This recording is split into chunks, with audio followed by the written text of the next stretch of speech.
Nous partons tout de suite en Mauritanie, devenue une terre d'exil pour les Maliens qui fuient la guerre, des Maliens victimes d'exactions notamment de la part de l'armée malienne.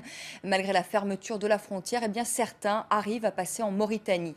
Près de 500 personnes posent chaque jour leurs bagages au camp de Mbéré, qui héberge plus de 70 000 personnes. Mbéré se trouve à 50 km de la frontière. Laura Martel et Laurent Prieur s'y sont rendus. Perdu en pleine brousse, le poste frontière de Fassala, tenu par les militaires du 1er GSI, une unité spécialisée dans la lutte antiterroriste et la sécurisation du territoire. Ce jour-là, ils ne sont qu'une vingtaine à chercher refuge en Mauritanie. Atta Agarmed vient des environs de Léré. Sans nouvelles de plusieurs membres de son campement, disparu le 15 février dernier, il a choisi l'exil pour mettre sa famille à l'abri.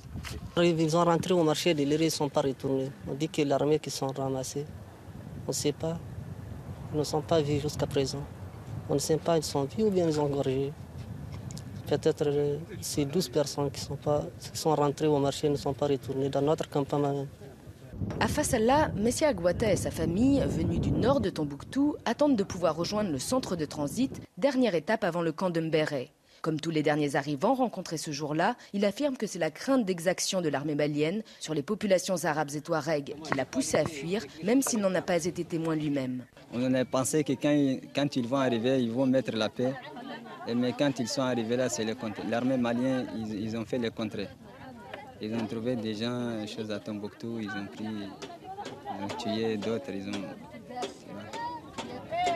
tout ce qui s'est fait là, nous on entend ça. C'est pour ça qu'on est parti, c'est pour cela qu'on a eu peur. On ne sait pas quand est-ce qu'ils vont monter. Et c'est pourquoi, sinon, ce n'est pas notre souhait, ce n'est pas notre choix que nous sommes arrivés ici. À 50 km de la frontière, les 300 hectares du camp de Mbéré et ses quelques 74 000 réfugiés. Certains, qui avaient fui dès les premiers affrontements entre le MNLA et l'armée malienne, sont en Mauritanie depuis plus d'un an. C'est le cas d'Ahmedou Aguelbourali. Ce notable de Léré estime que le conflit ne pourra pas être résolu tant que les autorités maliennes n'entendront pas les revendications de sécurité et de développement des populations du Nord.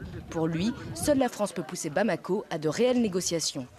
Pour nous, la France va tordre la main au Mali pour faire des dialogues avec les nordistes, pour que les problèmes, ça va finir. Parce que les manières que la France a conquérir le Nord, ils doivent aussi obliger les sudistes à entendre les voix des nordistes. Parce que sans dialogue entre les ethnies, toutes les ethnies du Nord, il n'y aura pas un paix d'Arabes. En attendant la résolution du conflit, le camp de Mbéré continue à s'agrandir. Sa population le classe désormais parmi les 5 premières villes de Mauritanie.